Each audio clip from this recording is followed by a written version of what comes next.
Love to hear it from Zoo. We're back. We're on the caster desk. We're getting ready for game number 2.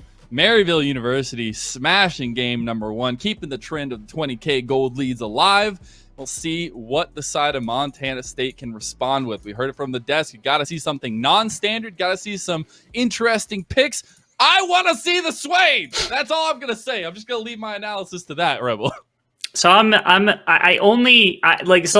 be cool with Swain if this were going to be a standard game, but seeing as our analyst desk have decided that this is a game for, the word I'm going to use is shenanigans. I don't think that's shenanigan enough for me. I want to see some crazy things come out here. It would be nice to see Twitch would throw a complete like just a wrench into everything. You got champions like of course it's Command Malphite as our desk host, desk guest on this one. I need a cosplay of him as Malphite at some point. Gotta get that one, TJ.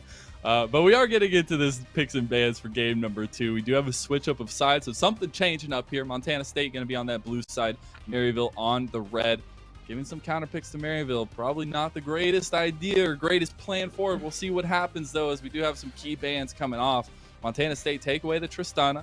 Take away the Senna. Very heavy focus on the bot side yet again, as the Caitlyn and Seraphine are banned away for the second time in a row by Maryville. Most importantly, Morgana and Diana both available, and they just banned Rel. So Maryville probably will not ban either of those two, and if they plan to, they're going to ban the one they don't like more. If they don't suspect, of course, Montana State's going to take it. Otherwise, they're going to trade those two champions off and allow that to come back into their favor, because those have been the two most popular junglers to snag even into this patch 10.9. I have to feel like they're still highest priority right now, and they decide on the Morgana. It could just be Diana first take here for Montana State if they're comfortable taking it. Otherwise, I feel like that one's going over to Orange.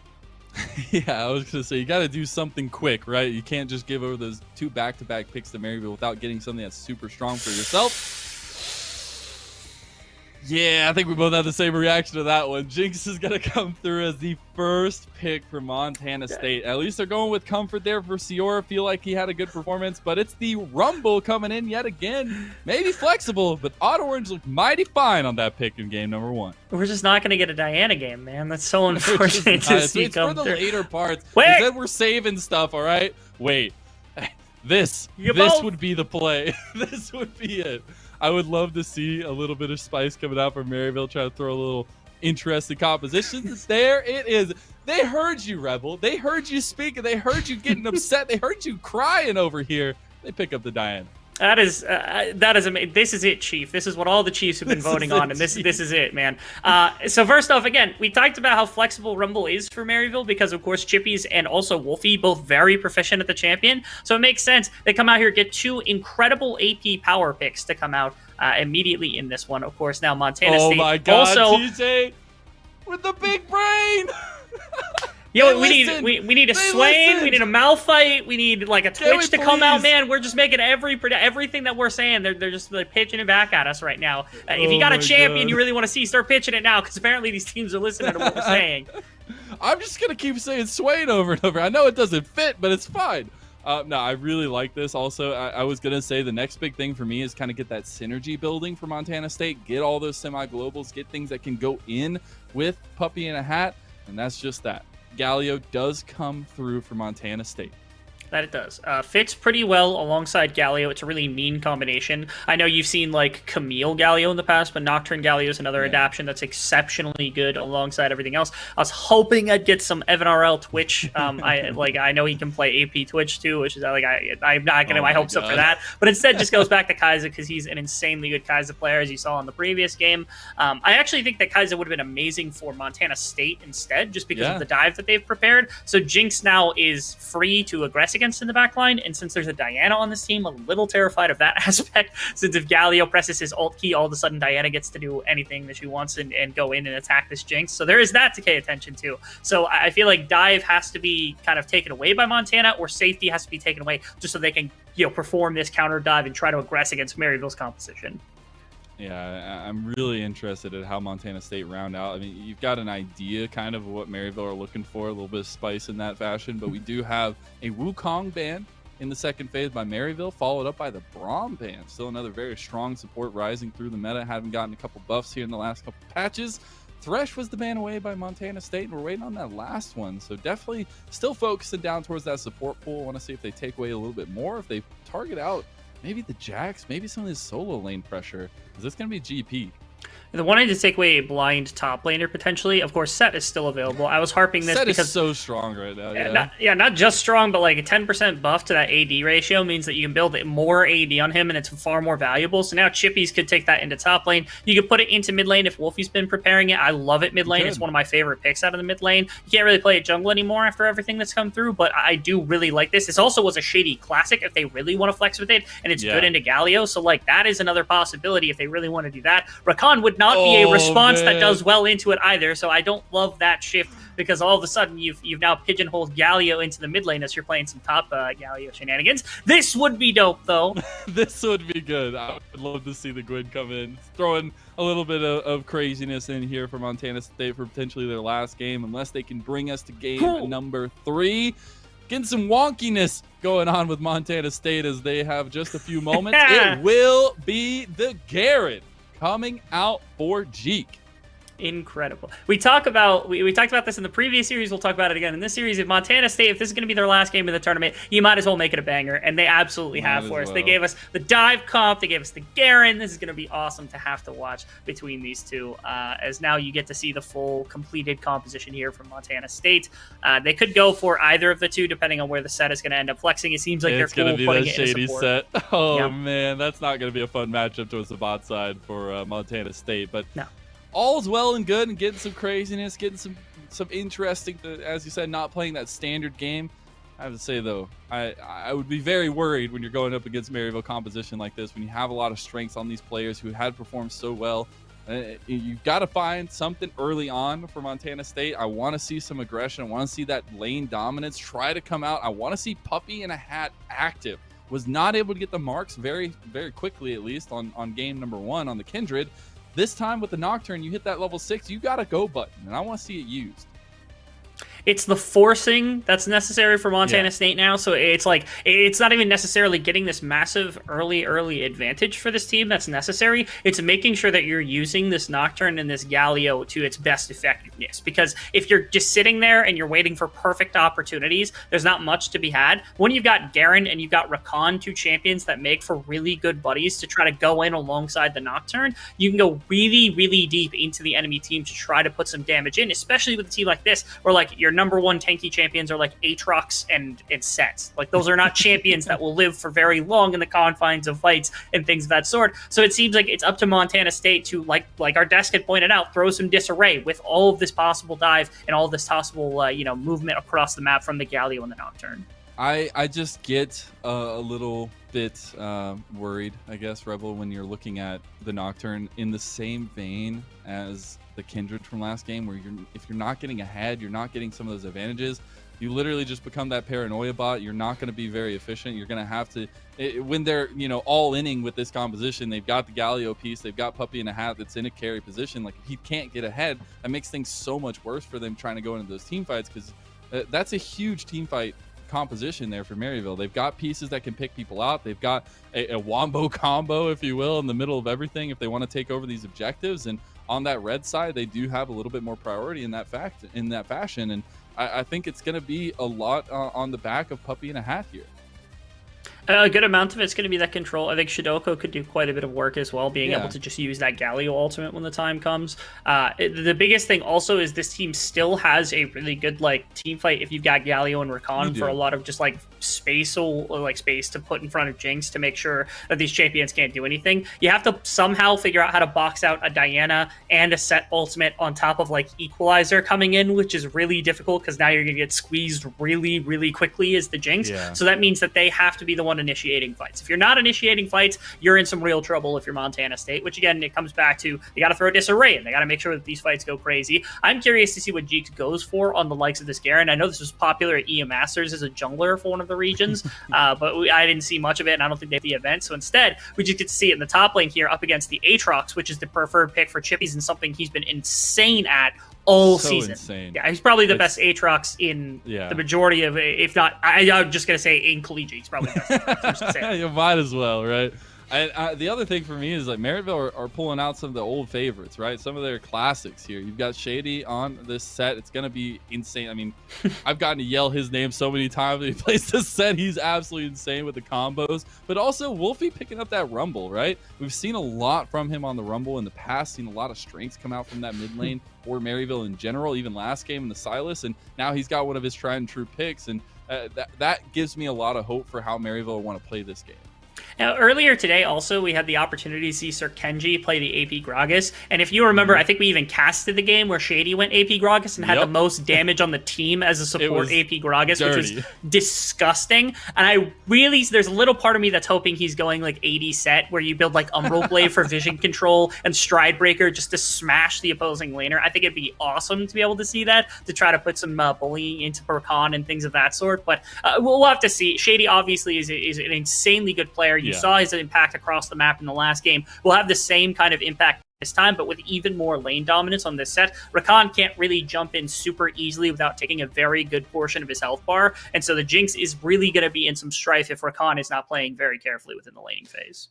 And I want to transition back over to Montana State, right? We talked about the comfort, the strength that's coming through from Maryville, the showing that they had in game number 1, but I really want to zoom in on Puppy in a Hat on this Nocturne. I want to see what this pathing is going to be like, where his early focus is going to be, because I do feel like you have some avenues forward in that fashion in all lanes, right? You're looking for a little bit more in maybe the top lane and the bot lane, not necessarily mid lane, where you're going to have Galio joining you with the heroic entrance. But where is that early game focus going to be? How is that pathing going to go? Is it going to be butting heads with Auto Orange, or are you trying to just get these side lanes under wraps?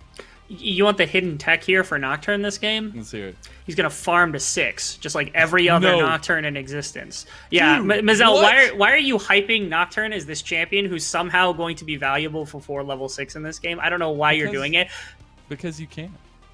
You can, but like no one else does. So I don't know. Like if you're gonna, we said we needed something different, non-standard. That's not standard, all right? If you're trying to strike with Nocturne somewhere on this map, you could probably interact a little bit with Diana. I feel like Diana is just going to win that one-on-one no matter what for the most part. Yeah. So I feel like if you're going to attack, it's either got to be Aatrox in top lane pre-6 so that his movement speed is enough to get away from the likes of a Garen and a Nocturne, who can combine for really heavy amounts of damage to start the game, or into Galio trying to make sure that the Rumble gets punished. I have to imagine mid lane is probably where you're going to go, because A, that breaks out Galio to move faster, and it's pretty much your best lane with the best CC to try to accomplish something like that. So hovering around mid lane is my expectation for Nocturne, but again, focus first and foremost is making sure he's able to just freely take camps, get scuttle crabs, make sure you're not falling behind Diana, and at best just trying to track where Auto Orange is going to be. Because again, we saw in the Rumble last game, we've seen it in previous games, on something aggressive like this Diana, he can absolutely trounce the map if given the opportunity.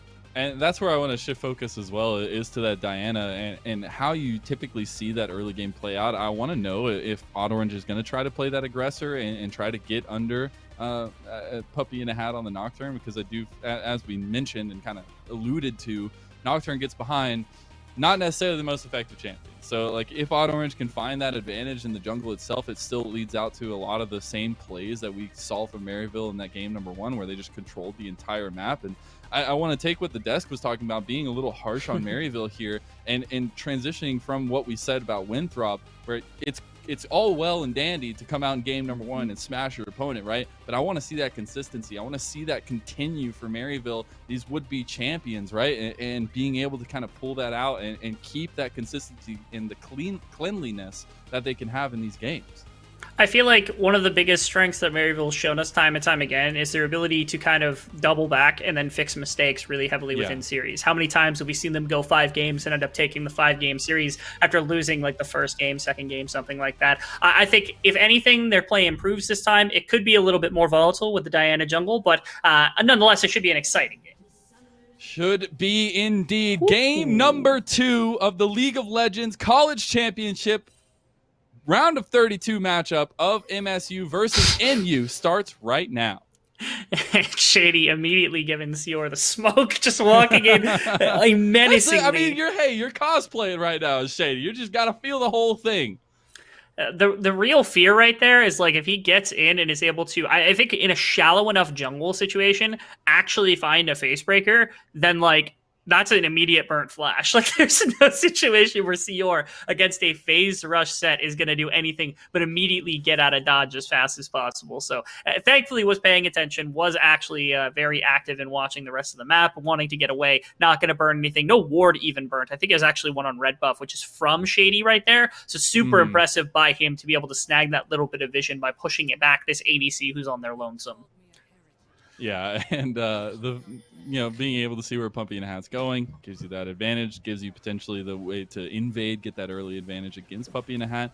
But it is going to be that opposite side start yet again. But Maryville on the top this time. And here we are, cosplaying as the man himself, the pit boss. And that's going to be it. Oh, Shady was going for it, the face breaker into the stun.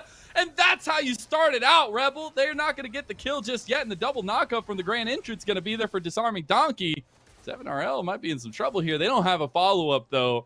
And great early damage on Sior. He's already chugging them health potions. Everybody is, really. But that's a big health advantage for Maryville on the bot side. That is. Has to burn the health bar and the miscut. Oh, my. Oh, no. Okay, that's not what you like to see to start us off. Disarming Donkey's going to flash over the wall, be able to get away. But Sior is going to be a bit worse for wear on that one. 0-1 already.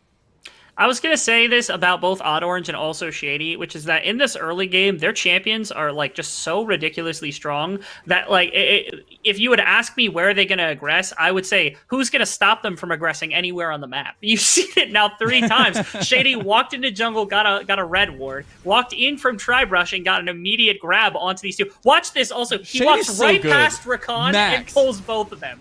Incredible max distance. Decision. Yeah, that was insane. They didn't get the follow-up just there, but it followed up later on as it was looking like maybe the continued chase maybe was there for MSU. No, it wasn't. Sior steps back in the lane.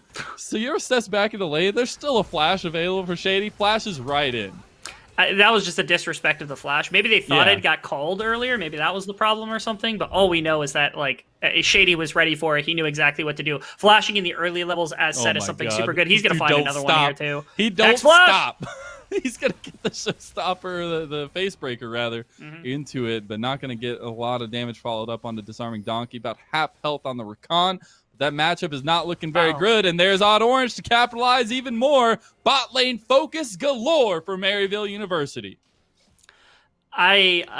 Just punishing the lack of summoner spells already, and they know what's happening on this map. They know that Puppy in a Hat, he's going to try to power farm to level 6 to start to get out and about on the map. They know that Chidoko is going to get pushed in constantly because Rumble is just ridiculously strong right now with all this AP, so they can do anything they want, which is why Shady has felt free to be able to do anything. He was able to flank around, get a Hex Flash, and get a pull onto this Rakan, and for some reason Rakan steps into Tribe Rush to contest Vision despite not having any idea of where Odd Orange started, and because Odd Orange pathed down to the bottom side, it ends up costing his life. You get to see that this is the end of the pathing where the kill ends up coming through. Almost gets the dash, but again, just too much damage and the red buff as well.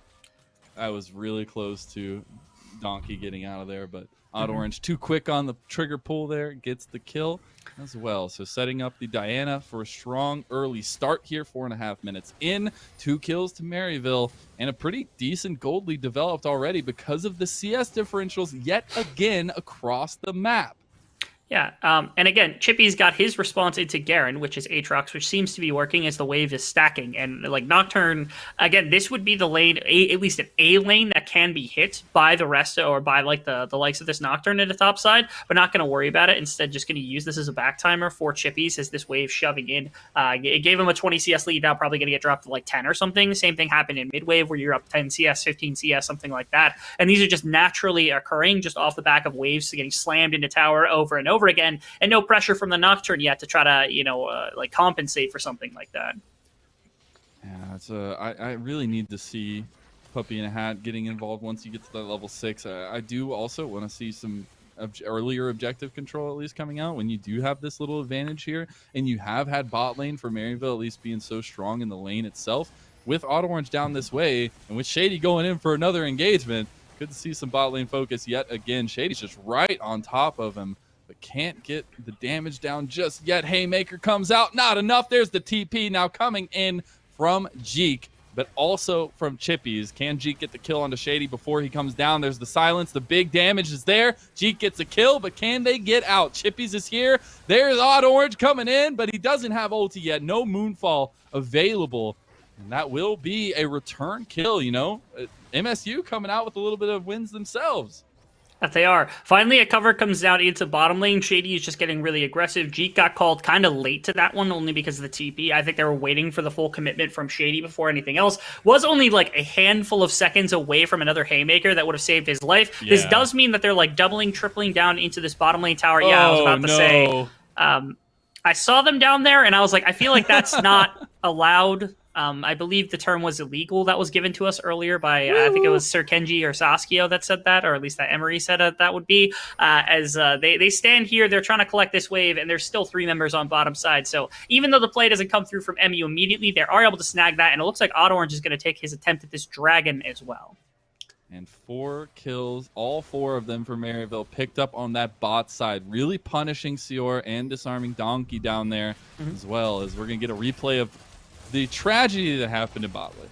That is Shady just auto-attacking Sior to death, unfortunately. It does kind of misappropriate the W at the end where the damage comes through, but the true damage would have killed right there. Then Garen comes in. Again, the tracker on the timer of the W is something I would have loved to see because it had to be only fractions of a helper back. Okay, what happened? Oh, looks like we're getting some action, though. Oh, Puppy and a Hat's getting involved here with the heroic entrance. It doesn't matter. Chippies is too strong and too much damage coming down. Shidoko gets over the wall, is there. With Jeek, who is able to provide a little bit of support, actually backs off the Maryville squad. But that's a big pick out, and Puppy and a Hat getting a little aggressive, trying to get that invade, but Maryville too quick on the response. Desperate to try to get to that level 6, did end up acquiring it and uses the first ultimate combination from Nocturne and Galio, and all it results in is a death to the side of the Nocturne, unfortunately. And even worse, more minions being lost by the Galio as well as the farm leads continue to climb or continue to stay consistent. And this bottom wave, like, what do you do? There's nothing you can do. Goodness. There's nothing. When you flash like that and you know your opponent still has flash, you're literally a sitting duck, and there's nothing that unfortunately Sior could do. And then on the opposite side of the map, there's nothing that Jeek can do. There's now a killing spree for Orange, 3 kills on the Diana, having the performance of his life. It's just a consistent barrage across the board from Maryville. They don't striking. Stop. No, they never have. They never will. They don't have to. We thought it was going to be that was MSU that was going to be turning up the tempo in this game, trying to push this team to their limits on the side of Maryville. But instead, Maryville said, "Okay, we have hands too. Let's throw them." And that's exactly what's happening right now. Wolfie got caught a little too far up. Okay, but still gets out anyways. Doesn't matter. That's a huge flash and no follow up there because no flash on Puppy and Hat, and flash is already burned on Shidoko. This is bad. Okay, well, thankfully that sweeper was up for Nocturne to be able to catch that. Orange still doesn't know he's here yet. Oh, no. Still doesn't know. He just now figured out that he was here. I think he was tracking him from mid lane, and he knew that was going to be a possibility. Gonna leave right now, only because I think Wolfie, no flash, no help bar, can't really support him. Yeah. All right, he's going to go for the scuttle. Calm it down just a little bit. I was hoping he was going to continue for it. I think if Wolfie was staying, he wasn't backing at that point, maybe you stick for that one, but not going to be so. And Puppy and Hat's going to be able to pick up a little bit of his own jungle farm. Yeah, see, right there, I think also, if Wolfie had TP and was planning on TPing back in a jungle, play could have been made if Chippy stayed in lane, but it doesn't matter because their bot lane is just going to continue to bully people. Yeah. Shady is just too mean. He's 3 kills on the set, staying true to form, and, Maryville have completely dominated this bot lane. There's no ifs, ands, buts about it. First off, it is going to be a pickaxe start here for Shady. I don't know what he's doing with it, but he is going into something aggressive. Okay, a missed ultimate there by Wolfie. That's kind of a tough situation, but there's not much to do there. It is still going to push Shidoko out of lane. But again, I talked about this in draft. Like, Galio isn't a perfect pick into set, but it at least can kind of break the combo when you've got the taunt and stuff. What does Rakan do that stops set from doing anything? What is he going to throw a W and then not do anything else the rest of the fight? That's what's happening is Shady's just walking up on Sior, and Sior's like, what do I do? And it's like, auto attack him. He's like, that's just giving him more damage on his W. And that's all that is occurring in this bottom lane right now, where he's just flexing. He went Iron Spike Whip to start with, so it looks like he's going to go into I can't remember what the item is called. Dashy Dash. The Dashy Dash. Dashy Dash. We'll see what happens. Yeah, we'll see what happens with that build as we go. Puppy and Hat also, again, taking a little bit of an invasion pass, but it will be Rift Herald spawn in top lane. Going to be taking that first tower for Maryville, and here's the killer instinct. Sior's all caught by himself, but we have the heroic entrance to tie things up here. Didn't matter, though, as that's going to be huge. Actually, going to turn it around here, and there's the paranoia on top of it. The punish comes down. Although Sior dies, they get a couple kills, a couple shutdowns for MSU. My favorite part of that whole play is that they knew things were about to go awry on bottom side, and Shady, instead of like trying to stay Oh and body no. block for Evan RL, yeah, I don't know what's happening here. Or like Jeek Jeek is is just gonna get taken he's just out. run There's down, man. nothing. Yeah. Yeah. Okay, and then mid lane, there's still more because Wolfie caught under tower by Shidoko, but that's not going to matter too much too heavily right there. I was just laughing because, again, Shady, he decided instead of defending Evan, he decided to just throw the ultimate out and try to get a return kill, which did end up working because they were able to get Sior at the back end of that, which was quite nice. So, again, Maryville striking across the map, finally a counterplay from MSU off the back of this Nocturne ultimate and this Galio ultimate, but it's still just commanding across the map as they bled way too much in top lane for that bot lane play to make it work. Shady, again, super aggressive into Sior. I believe this is what prompted Evan RL to ultimate, and then this is the situation, pulls him completely away. Now Evan RL's on his own, like, facing down a Galio. Nocturne ultimate seals the fate of the set as well after the trade of the Jinx, of course. So it is a 2-for-1 on bottom side, but again, you lost a champion on top side, you lost 2 towers top side, and you lost additional plates in mid lane. Like, there's no way that that trade is ever feasible in 100 years for MSU. They're just grasping at straws at this point. And fighting is all well and good, but I gotta say the objective focus right now for Maryville, they've already gotten the first dragon. They've also gotten 3 towers now before, that 13-minute mark in the game, which is huge. You've gotten 2 on the top side, and Jeek is kind of just left all by his lonesome now. You're getting the TP from Jeek, but Disarming Donkey's in some trouble. Odd Orange goes in for the combo. Chippies is here as well. You've got everybody following up on Jeek. Jeek left all by himself. There's the paranoia just to try to save him, but Chippies is on a literal killing spree right now, and there is nothing that MSU can do at this moment to respond. All right. Oh no, Shady. Yeah. Shady consistently looking for me. He's going for a really deep flank here, trying to find somebody that's holding the tower, because it looks like they're going to continue to commit to this one. They have this entire bottom jungle warded up. They're able to move for dragon anytime, and they're just keeping everyone down here. And again, MSU thinks, okay, maybe that's something that can be done. Okay, I don't really love the TP coming out here from Chippies to catch top wave. I think it would have been better just to back and then walk top and then save your TP for a dragon fight, because right now, if MSU wanted to, they could just go back to dragon and try to contest for that, but instead Puppy's here on the top side of the map. I'm just lost for everything that just happened on this map. So it feels like the MU teleport was useless, but it was only good because like MSU is for some reason on top side with their Nocturne right now. Yeah, as yet another tower falls. It's going to be 4. All the outer towers now taking down the second dragon of the game as we're going to hit this replay. Yeah, we'll see what happens to Disarming Donkey. He like walks up to try to clear this control ward. He didn't find him with this Q because it's just a prodding Q, and has to just run away from Shady eventually. Oh yeah, the flanks from all directions, unfortunately. Okay, that was the biggest problem. Odd Orange even tried to go even further onto Sior, but didn't have the ultimate quite yet, which I think was a problem. But they will end up just getting Jeek off the end of this one. The Equalizer also not perfectly positioned, but was enough to drop Sior's health bar pretty decently far alongside the Q here, which is what kind of prompted this entire disarray and this retreat that had to come out from MSU. And I have to say, I was so excited to see the Garen. I wanted to see what it was going to bring to the table. Unfortunately, has brought nothing to it. And big CS differential for Chippies, big kill differential for Chippies, big just team diff right now for Maryville. And I'm unfortunate to see the Garen not working out this time. But if you can kind of pull it back a little bit, try to gather up a little bit of this gold. The biggest problem for me is that you don't have any control around the map. You're literally missing all your outer towers. You don't have any control around the objectives, and you've got to find a way back into this.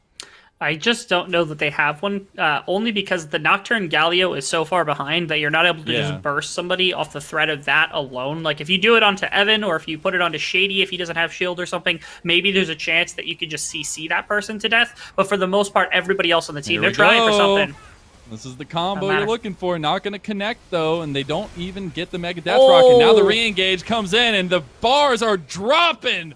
That's 4 quick kills in the Wombo combo for Maryville University. They throw out the emotes as well as Disarming Donkey, the only one to survive. That's your mid inhib going down. Facebreaker comes in alongside the ultimate from Diana to pull everybody together, and that Moondrop just does so much damage, especially when you got like Flame Spitter running from the Rumble, the Equalizer when it gets thrown into the equation, the Q coming out from Kaiser, all this AoE that gets dropped at once is just way too much to handle as MSU lose their mid inhibitor. They're losing all the objectives across the map, like you said, no dragons to their name, Rift Herald spawning, and Baron's going to be coming up here in a second. They try, again, it seems like a grasping at straws move to get onto Evan. He has a really nice ultimate flash to get out of all the danger, and all of a sudden you've opened up this huge flank potential where you look at this Facebreaker ultimate, all this AoE CC and damage to come through.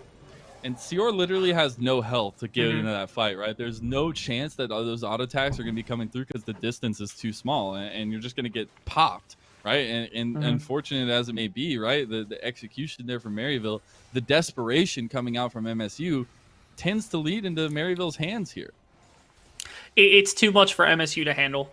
It's really unfortunate. We're seeing another one of these very dominant games, another one of these like 20,000 gold deficits that's happening, not only off the back of CS lead, where you've got like 45 in both your solo lanes, but even like 20, 25 here in the other positions. They did catch out Shady. Oh, Shady, a little overzealous there. Gets the shutdown over to Puppy in a Hat, and that's exactly what you want to see. Gold given back over to MSU. Exchange of, I mean, I guess it supports life and shutdown here onto Shady, and you've given away your like blue quadrant here on the side of MSU, as well as what was the Rift Herald just a second ago, and also top push and everything else that could come about. So MU could strike with this Rift Herald anywhere. They traded Shady's life for it. Ideally, you don't give gold away, but I think what they got for it was worthwhile. There we go. That Paranoia was Palm, awesome. Puppy in a Hat, waiting for it. Goes in on Evan RL, is immediately obliterated, so there's no chance for the backline access now. And now you got to take a front-back team fight where Maryville are taking it to you. Killer Instinct comes in from Evan RL. Jeek goes in, but doesn't get the execution onto Wolfie. And that's huge again for Maryville. They just don't quit. That's 12,000 in the lead, and Auto Orange wants some more. They've got top lane pushing. They've got Rift Herald. We could see some serious domination on these Nexus towers. I want to see if we get a Rift Herald dancing for us as the TP is going to come in. I think it will. That's got to signal the end. We're going to see a couple more damages coming through. Maybe Can they Rift keep Herald staying alive as that's a couple more shots. Big Moonfall, big Wombo combo. And that is it. Maryville are back in fashion. Go ahead and pop those poppers. You got a dancing Rift Herald. So this is just like heart-wrenching for a number of reasons. First off, 18-minute victory is huge for MU. You see why they're ridiculously dominant across the map every single time. When you've got somebody like Shady rolling, when you've got all these members rolling in the right area, this team just completely unstoppable. Also, all season we've been wanting second Rift Herald or a Rift Herald to dance for us at the Nexus. We've seen so many games where it's nearly broken it. Finally, Mr. Mazel, we finally get one in one of our MU games at this round of 32 and this dominating performance against Montana State. I mean, hey, you don't get the 20K gold lead, but you get the sub 20-minute win. I'll take those all and day Dancing long, Shirley. Dancing Shirley. And Dancing Shirley. It's the most important part. I just want to give a quick little bit to Montana State, right? It's so hard coming up against the would-be champions, up against the returning champions at least, and having to go up against these strong teams. We saw it again in the Winthrop matchup where they just dominated their series, and it's hard to come away from these without a little bit of stinging sensation for you, right? You don't ever like to give up these kinds of games, but I have to say, the growth that comes out of these, the experience that you get from facing these top teams is the most important part for me, and being able to utilize that to your advantage for the future. You're able to learn a lot more from losses than you are from wins, which is humongous. And you know that, like, Maryville's been beaten down a number of times. I'm sure they're willing to attest to how much they've been able to learn from other teams and, like, academy, amateur teams that have beaten them down in the past as well. And so getting this opportunity, it's nice. Montana State also, they didn't go quietly. Sometimes teams just fold or they forfeit at 15 minutes or something like that. They fought to the end, even though the end was 18 minutes. How many times did we see the Nocturne Galio? We actually got that combination. I've seen series before where they will grab these combinations of champions and never use it because they're just trying to pull at every little string when they know that they're behind because they're like, oh, we can't take that fight. Well, they didn't let that happen to them. I'm happy that they were at least trying, even into the last seconds of the game, to make something happen, to try to find a fight, even if Maryville was beating them down over and over again. Big respect to Montana, willing to take those shots even when they weren't working. Yeah, but now we got to look at Maryville, right? I mean, two dominant games coming out to kick off this round of 32 and being able to show those strengths while maintaining some of the maybe hidden picks that we could see later on. I still like the fact that they went back to tried and true for that second game and still had that same dominant, if not more dominant performance in game number one. And you're seeing kind of these new picks come through as well. You know, Auto Orange looking so good on the Diana. You're getting those Wombo combos down, and it's a great start for Maryville here in this round of 32. I think my favorite part about what Maryville has done is, like, yes, they gave away that Diana was prepared at least, but, like, the coolest part about information that you can give away is how valuable that can be to other teams, but also how harmful that can be for a draft. So it's like, now it's like, okay, if they draft Rumble, they're now prepared to flex it in 3 positions. Is that information you really wanted to know? Like, if you have that information, now you're like psyching yourself out, thinking like, oh man, are they putting it top? Are they putting it Joe? Is Shady taking Rumble support? Is that going to happen? I don't know. It's like that kind of stuff. I love the mind games that can come about from things like that. When in reality, maybe like they don't actually play it in like the top position or the jungle position consistently. It's mostly going to be a mid lane pick. They don't know that yet because now they put it in 2 different positions. Diana got pulled into, so they're willing to take something like that. You see that they're willing to ban away Morgana, so that's something that you can expect to not get. So maybe they don't, prepare for that. This kind of information that they gave away was kind of smart in my mind, especially the Rumble pick, which is like now it just makes me afraid for other teams having to prepare for that unless they just want to ban it every single game. I want to see more of Shady's set, man. This dude is insane. Like, I know his round. I know he's good, right? He's gunning for that top challenger spot, but the confidence on this set play for Shady is just too much to handle for me. I'm getting hot in here. But we do have an interview ready to go with the winning team. We have Evan RL going to be talking a little bit about that win.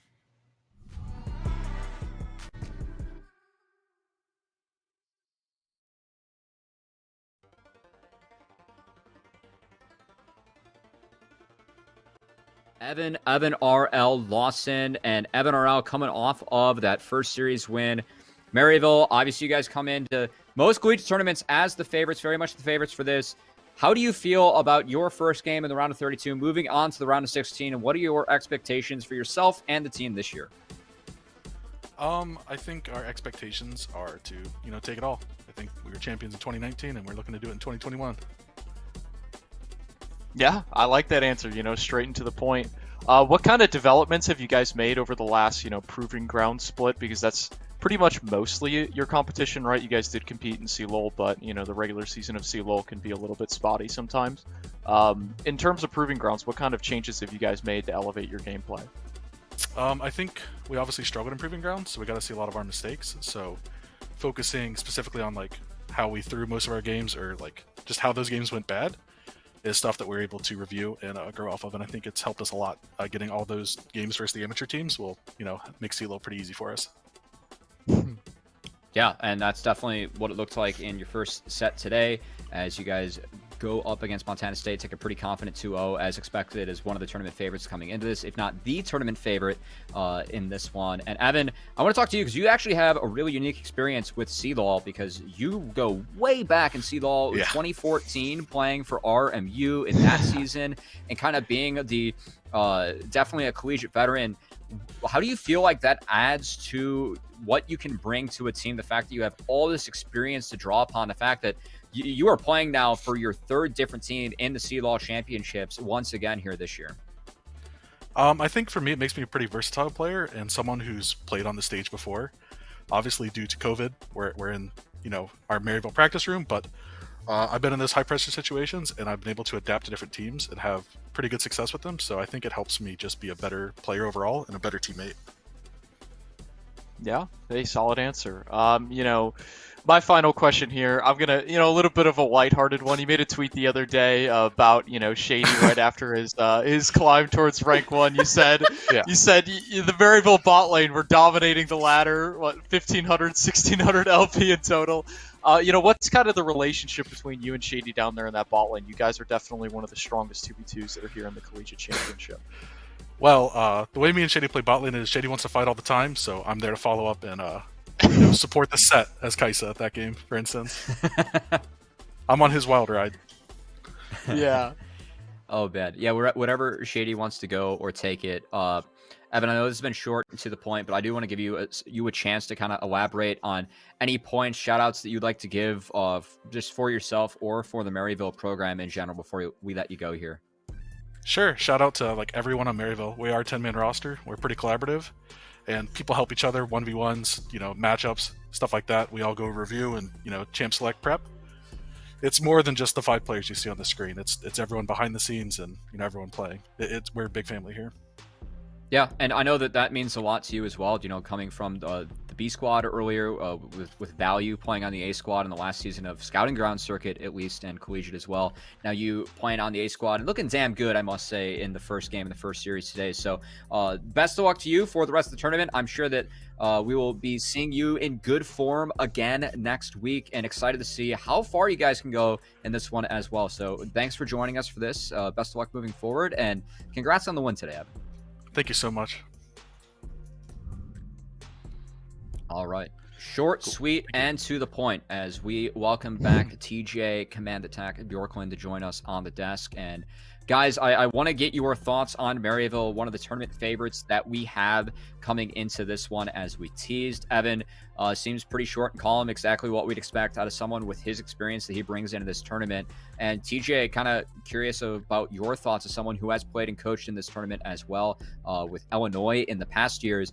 What's that veterancy like to have like on your roster, and the veterancy that Evan brings to Maryville, someone that has seen everything in collegiate from the very start?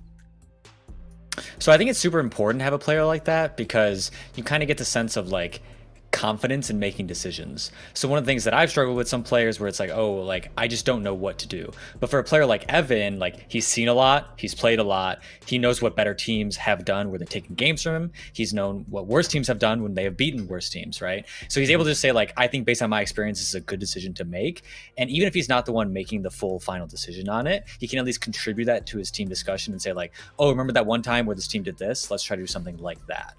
So having the calm, collected demeanor of like, yeah, that might be a good idea is super, super, super important for a team, because 5 headless idiots following each other is way better than like 3 people doing one thing, one person doing another, and then the final person doing something else. So just kind of getting on that same banner, super important.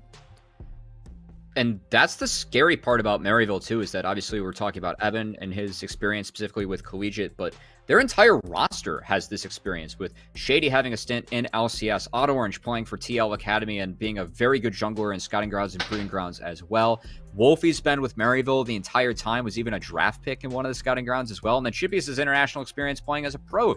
So, I mean, this roster is just filled with the experience, and I think that we really got to see that in this series as we're going to start to dive into the replays and recap some of the highlights that we had in our last set with this first one. Dylan, this is going to be kind of the first skirmish that we saw in the game, and kind of curious what you thought about Maryville's strategy. We talked earlier in the desk about them wanting to stick to more core picks, kind of hiding their hand for the rest of the tournament. What did you see out of them in this one?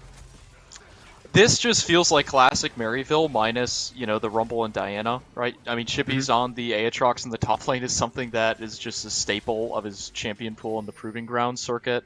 Evan RL, Shady on Kai'Sa set. I am sure that they have literally played dozens of games with this exact bot lane pair, if not maybe even hundreds of games. Like, this is just staple champions for both of them.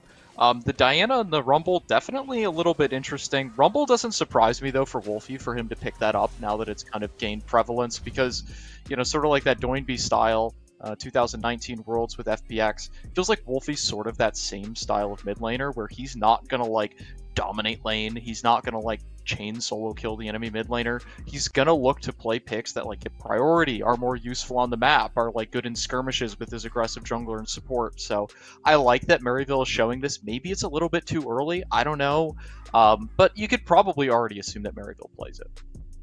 I think that's something that's known, right? Like Wolfie does play those types of champions, so I think that's perfectly within their wheelhouse to say like, hey, this is what we're going to do.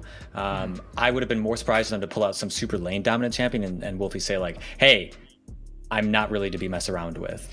In fact, that might have been something good to pull out today, where it's like, we're not just going to play stuff like Rumble, like Galio, like LeBlanc, TF, etc., just roam around the map. Yeah, I know that's something that we always praise Wolfie for, his ability to get out of lane. And one of my favorite jokes, of course, being win other lanes equals free education, as Wolfie has consistently done that throughout his career in Maryville.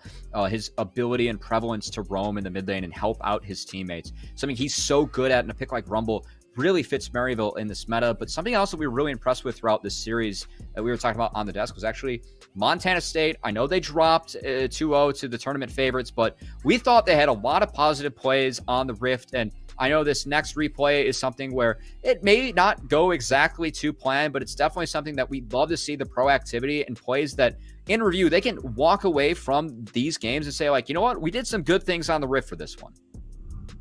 Yeah, I mean, it feels like, TJ was talking about this in between games kind of from a coach's perspective. You're not going into this series as Montana thinking that, well, okay, obviously you want to win. That goes without saying.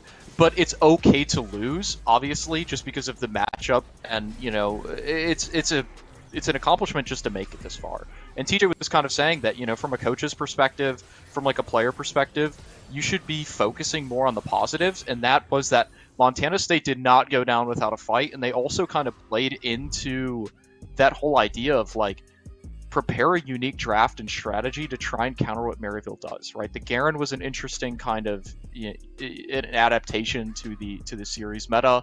The Nocturne was something that, also kind of created a little bit of chaos. We highlighted that on the desk after game one. I think Montana was kind of making the right moves to try and win this series, and they actually put up a very solid fight. Right, and as a coach, like, you should be proud of a game like that. Like the series in general, where it's like we're making opportunities, they're just playing them better, they understand the proper response to them. You'd be more disappointed as a coach if you just like did nothing, keeled over, and lost. Yep. Montana didn't do that. They TP'd around the map. They tried to make plays individually, and they should be very proud of their efforts in that because they did draw the tournament favorite, and that's kind of unlucky. And had they drawn somebody else, maybe they could have had a win or a series win and done something more, even though they are one of the underdogs in the tournament. Yeah, and I think that's some of the fun that we get to see is all these partner conferences and different plays that you get the national stage. And obviously there are some teams in this tournament we expect to do well, very strong, but it's great to see the teams that we may not have high expectations for still put their best foot forward, even in a losing effort. I know the highlighting Montana State in that last replay. I also like the fact that Maryville, we saw them trading correctly cross map, and it's good to see them play the map like that, but also good to see them play team fights like this next one in the upcoming replay, where it's the final big wipe that really allows for them to crack open the rest of the game. And a pick like Rumble is going to be so important and crucial in this meta throughout the entire tournament, TJ. And I think this was one of the instances where we really saw them use this Wombo combo to great effect.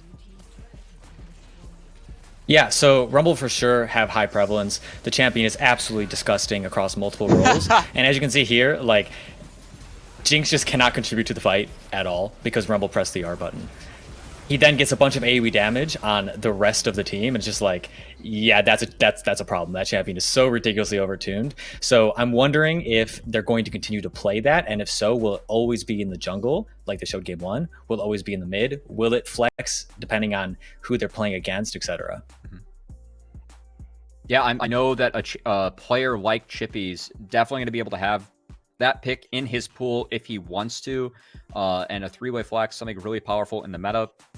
Something else we saw in the series too, Dylan, just highlighting the junglers, is that is your specialty focus as well, especially that Diana pick. A lot of junglers have had to pick up recently from Odd Orange. Is that something that you expect Maryville to keep on running? Because it's a little bit different compared to the style that we've seen out of them historically. Odd Orange, very much known for his Jarvan, the Sin play, how he found himself on Team Liquid Academy and dominating in Scouting Grounds. Diana Rumble feels like a little bit of a different approach and pick for him. I know that you were a little bit critical of some of the Rumble ult placements in that game one. Do you like his Diana a little bit better going to game two? Yeah, I mean, the Diana was definitely looking pretty good in the second game. It's also hard to judge because I really think Odd Orange could pick a lot of champions and look good in a match like that. It was just so one-sided from everybody on the game. The thing that I'm a little bit worried about with Maryville going forward is with the prevalence of these AP junglers. Usually you want to pair them with Lucian mid, Tristana mid, Set mid is something that's rising in priority. These kind of 80 champions that can like get priority in the mid lane, set up these AP junglers to like invade camps, to get skirmishes in the river, things like that. Wolfie doesn't really play those champions, at least to a level that like you'd expect him to beat like top 4, top 8 programs with. He's more of like, as TJ said, like he's gonna lock in like a Twisted Fate, he's gonna lock in like Orianna, he's gonna lock in Syndra, Galio, champions like this. And like I don't know how threatening Diana Oriana is as a mid 2v2, right? Like, I think if you're playing against like Winthrop, like it gets a little bit scary. So I'm sure that Maryville is going to have good draft adaptations and like a good game plan, and I don't think they're going to fall into that pit hole. But I'm a little bit worried with this meta shift in terms of like how well they understand it and if they kind of play around their team strengths. That's where the Nocturne comes in, because Nocturne is the same champion as all of those, where they just create high mid pressure, pressure on the side lanes, and that kind of champion. So I'd love to see them play Nocturne mid. Yeah, and that's something that Wolfie, we talked about his ability to get out of lane and impact the map, how he's so good at that, setting it up with the rest of his team. Nocturne, definitely a champion where he is going to be able to do that, and a champion where, you can play that mid, bring that AD damage profile to the mid lane, but also have a lot of clear and a lot of priority as well. So I expect Maryville to be able to pull that one off, but we're going to have to see if they do. But guys, I know that we've spent a lot of time talking about this series, about Montana State and Maryville, but we've also seen a full day of games. We are starting to wrap things up, not only for this series, but now for the day as a whole. And TJ, I want to start with you. Was there anything that really jumped out on the page that you saw today? We did see 3 of the bigger varsity programs compete on this stream, all took clean 2-0s, but what stood out to you specifically, as we are going to take a look at the final schedule for the day? We had Harrisburg, Winthrop, and Maryville all take wins. What are your thoughts overall? What jumped out to you, TJ? I think the most interesting thing is that all of the games ended up as expected, but each of the teams showed their own unique weaknesses. So it'll be interesting to see which teams come in and review this day that some varsity programs might view as kind of like a waste of a day, and like look at it as like, what was the weakness that we can exploit? Who's going to come in next week with very clear draft plans, very clear level 1 plans, and say, we got your number from the first week. I understand you might not have been showing all your cards, but we see enough of your weaknesses to be able to punish it. That'll be the most exciting thing for me today, because again, the day win is expected, but that doesn't mean there's still not film to review for the teams that are moving on. Yeah, I like that point you're bringing up about all the teams' unique weaknesses. Obviously, we have a lot of different play styles that comes with pros and cons. Dylan, before we outro this stream as a whole, your recap on the day, any closing thoughts that you have from not only this series, but what you saw for the entirety of the day? Yeah, I mean, we've been touching on it throughout the day, the various series, but I do want to just finally, highlight the programs that did make it here, right? You expect Maryville, Harrisburg, Winthrop, with their recent performance in Proving Grounds. You expect all of these teams to move on, and they did in a dominant fashion. But that's not to say that these partner conference teams don't deserve to be here. And I think the fact that they made it to this top 32 should be celebrated. And although they did take an early exit, it's against some of the absolute favorite teams to win the whole tournament. It's not exactly a fair draw for these teams, but it's just the way that the system is set up. And unfortunately, these teams, they don't get to advance, but they did get to play on such a big stage. They got to, experience playing in a tournament like this. And I'm sure that these players are going to take that, into the next year, whether that's the fall semester or the spring semester with, Seawolf, and they're going to use it to improve as players, and hopefully they can make it back next year. Yeah, and I love the fact you're highlighting the teams that we will not be seeing again, but obviously worked so hard to get here. And props to them for at least putting their best foot forward and, hey, exposing some of the weaknesses that other teams might use to exploit some of these tournament favorites that we have as we move out throughout the rest of this one. But ladies and gentlemen, that's it for us today. If you would like to join us for more action tomorrow, we are going to be starting up once again at the same time, the same place on this stream and the others. 2 p.m. Eastern time. We're going to be across twitch.tv/academy/upsurge esports and /unified EA as well. Make sure to catch all the action and support all these collegiate teams. We're excited to bring you another day of round of 32 gameplay, but for us from this stream /academy, from our production staff who's been helping us make a fantastic show from behind the scenes, from everyone that's been a part of this broadcast, thank you so much for joining us today. I'm Matt Cubby Samuelson, joined by Dylan and Command Attack. Thank you so much for joining us, and enjoy the rest of your day. Hi, I'm